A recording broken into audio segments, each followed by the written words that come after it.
Assalamualaikum warahmatullahi wabarakatuh. Salam sejahtera bagi kita semua. Yang terhormat Ibu dosen pengampu dan juga kakak asisten dan juga teman-teman. Pada kesempatan kali ini, saya dan teman-teman kelompok saya akan menayangkan presentasi daripada proyek mini matematika dengan judul perkiraan volume botol dengan integral. Di mana dalam proyek ini kami memperkirakan volume botol menggunakan integral dengan irisan penampang beraturan. Nah, sebelum kita lanjut, kita akan berkenalan kepada anggota-anggota kelompoknya masing-masing. Pertama, izin memperkenalkan diri, saya Zizan Aksan Agdi dengan NIM 167255497. Saya Tirafi dengan NIM 1672541. Saya Muhammad Fahri Anatola Aulia dengan NIM 167251161. Saya Jordan Gerald Purwanto dengan NIM 1672521. Saya Nova Atal Majid dengan NIM 1672517.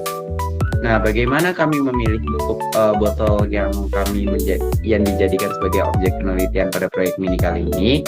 Kami memilih botol Viva Milk Cleanser yang bentuknya itu sekiranya seperti ini. Nah, mengapa kami memilih botol ini sebagai objek proyek kami? Karena botol ini memiliki penampang yang beraturan, namun tidak sesederhana yaitu silinder sederhana.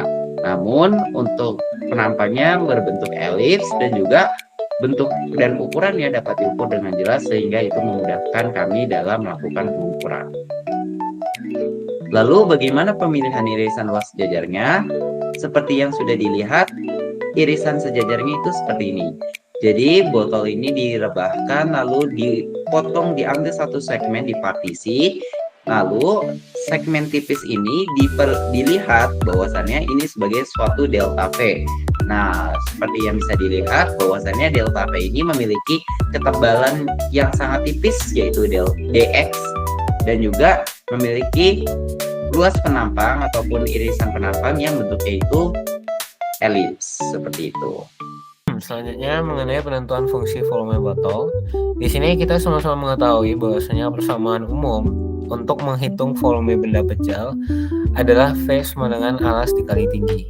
Dimana ketika alasnya berubah-ubah, maka kita dapat menjabarkan fungsi volumenya itu terhadap X yaitu sama dengan AX kali H.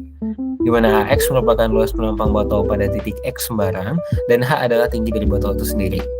Nah, kami menggunakan aplikasi Desmos untuk mensimulasikan grafik volume terhadap X, bisa dilihat di PPT-nya, dengan sumbu X itu sebagai tinggi botol dan sumbu Y sebagai lebar botol yang berubah terhadap tinggi. Nah, di sini dengan simulasi seperti ini, lebar dari sumbu Y-nya itu adalah sumbu mayor ataupun AX yang berubah-ubah terhadap tinggian atau terhadap X. Nah, dari pengukuran dengan penggaris, kami mendapatkan tinggi maksimal botol Viva Milk Cleanser ini adalah 14,7 cm. Nah, karena itu, volume ini dihitung dengan mengintegralkan volume Vx tadi dari batas bawah 0 hingga batas atas 14,7 cm. Nah, dengan hal yang sama, kami mensimulasikan grafik volume X botol Viva Milk Cleanser ketika si botolnya itu direbahin dari POV yang lain, sehingga kami mendapatkan fungsi tepi dari botol itu, yaitu fungsi dari sumbu minornya yang berubah terhadap sumbu X atau terhadap ketinggian dari botol itu sendiri.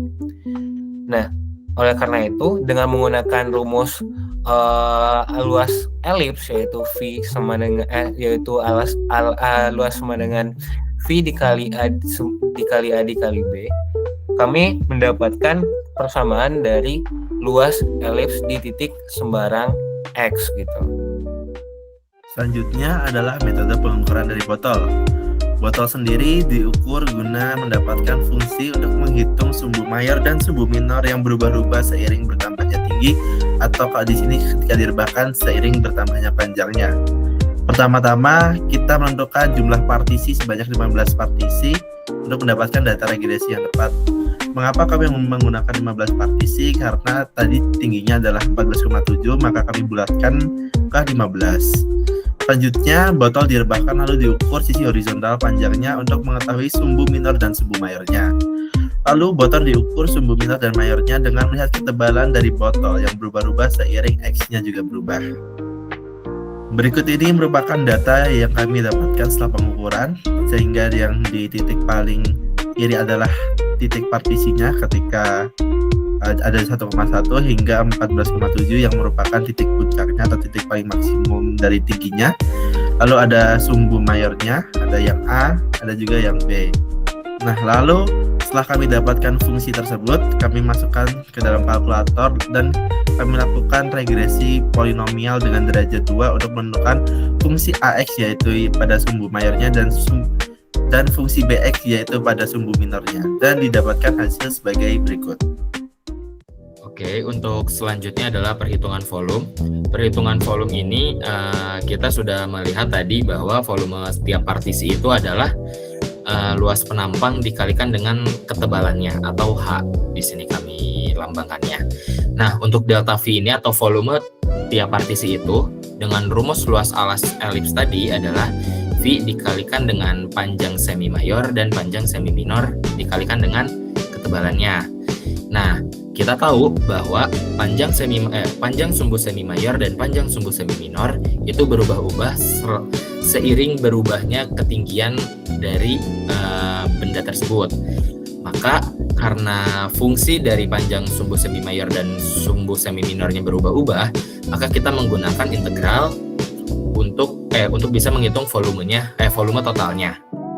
Nah, integral ini dipakai dari ketinggian 0 sampai ketinggian maksimum dari si benda tersebut yaitu 14,7 dari V dikalikan dengan sumbu semi mayornya atau AX dikalikan dengan sumbu semi minornya atau BX dan dikalikan dengan ketebalannya itu DX. Setelah kita rumuskan persamaan umumnya sebelum dimasukkan dengan persamaan fungsi panjang sumbu semi mayornya, kita mendapatkan persamaan yang sebelumnya. Lalu sekarang kita substitusikan persamaan yang sudah didapatkan berdasarkan hasil percobaan ke dalam formula integral yang sudah disebutkan sebelumnya. Nah, bisa dilihat jika hasil integral ini dihitung, kami mendapatkan volume eksperimen yang kami lakukan itu sebesar 199,1820629 ml. Mendapatkan volume hasil pengukuran tersebut, kita dapat menghitung galat atau error yang terjadi di mana volume botol sebenarnya adalah 200 ml. Sehingga rumus galat di sini adalah mutlak volume eksperimen dikurang volume sebenarnya per volume sebenarnya dikali 100%. Sehingga galat yang kami dapatkan itu sekitar 0,40896%.